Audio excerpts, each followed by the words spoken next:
শিয়াব,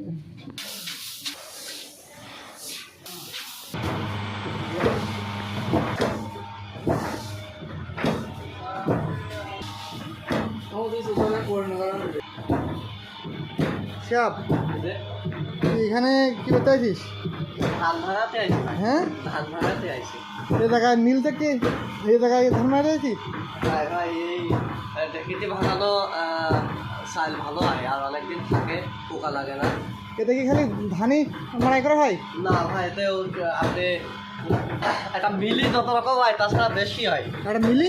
একটা মিলি যত রকম কাজ হয় তাছাড়া বেশি হয়। তোমার হলুদের গুঁড়া, আলো চাউলের গুঁড়া, পিঠা তৈরির যে গুঁড়া, তারপরে আপনার ধান ভাঙানো, মানে এটা সবচেয়ে দ্রুত হয়, দ্রুত হয়।